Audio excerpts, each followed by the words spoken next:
Michel Jarre vont maintenant rêver devant 2 harpes laser, des instruments étonnants présentés au Conservatoire de Troyes hier après-midi.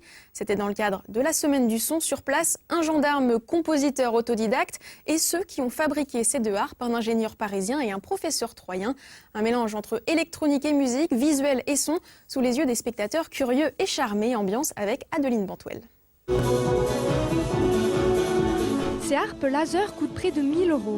Il existe seulement 3 modèles dans le monde.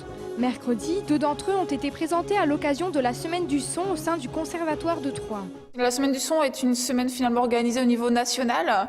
Donc nous avons un enseignant dévoué au MAO, musique assistée par ordinateur. Nous devons de nous inscrire dans cette manifestation nationale. C'est aussi l'apprentissage de la musique également en s'affranchissant des contraintes mécaniques. C'est-à-dire, comme on a affaire à des lasers, il n'y a pas de technique, comme on appuierait sur les touches d'un piano par exemple, on n'a pas de choses mécaniques à réaliser avec le corps. On pense également aux personnes handicapées qui peuvent avoir accès à la musique sans avoir à apprendre à assimiler une technique plus ardue. L'un des modèles présentés au public comprend des faisceaux de couleurs différentes. Ainsi, il est possible d'associer une couleur à un son, une façon différente d'apprendre à jouer de la musique. On peut brancher sur n'importe quel type de synthétiseur.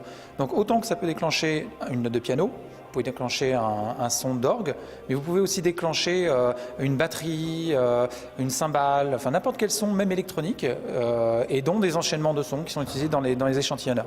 Pour Sylvain Bézia, joueur de harpe laser autodidacte, ces couleurs apportent un supplément spectaculaire au public, une sorte de musique en images. Au lieu d'appuyer sur une touche d'un synthétiseur et d'un clavier, on appuie donc sur du laser qui en fait qui n'est pas palpable. Donc c'est très ludique, c'est très sympathique à utiliser et vraiment c'est un jeu plus qu'un instrument. En fait. C'est un plaisir de jouer. On dit bien jouer de la musique et pas travailler de la musique, donc c'est vraiment jouer de l'instrument. Ce concert improbable de harpe laser a su séduire le public, les enfants comme les parents. Je trouve ça chouette, c'est vraiment impressionnant et puis on n'a pas l'occasion de pouvoir s'approcher comme ça de ce genre d'instruments et déjà dans le cadre aussi d'un conservatoire, ce pas des instruments qu'on sort souvent ou qu'on voit souvent et donc je trouve ça très bien aussi pour la curiosité pour les enfants et ça allie la musique, la modernité et donc je trouve ça bien. J'ai trouvé ça toutes les couleurs, c'était beau. Je voulais écouter la harpe et je savais pas qu'il fallait jouer des morceaux beaux comme ça.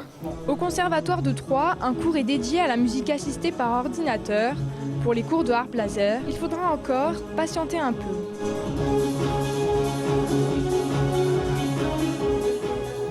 Et la Semaine du Son dure jusqu'à samedi avec par exemple vendredi des ateliers scientifiques et ludiques à la Maison de la Science de Sainte-Savine. Le soir, des concerts de musiques actuelles au Conservatoire ou à l'EMCI rue Vauluisant par l'association Le Son des Choses. Tout le programme est à retrouver sur lasemainedusson.org.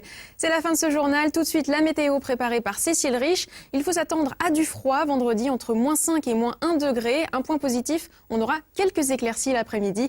Demain dans le journal, on parlera d'éthylotest. Le ministre de l'Intérieur, Manuel Valls, a annoncé aujourd'hui qu'il reportait l'obligation d'en avoir dans sa voiture. On verra les conséquences éventuelles pour une entreprise spécialisée à Rosières-près-Troyes. À demain donc et très bonne soirée à tous sur Canal 32.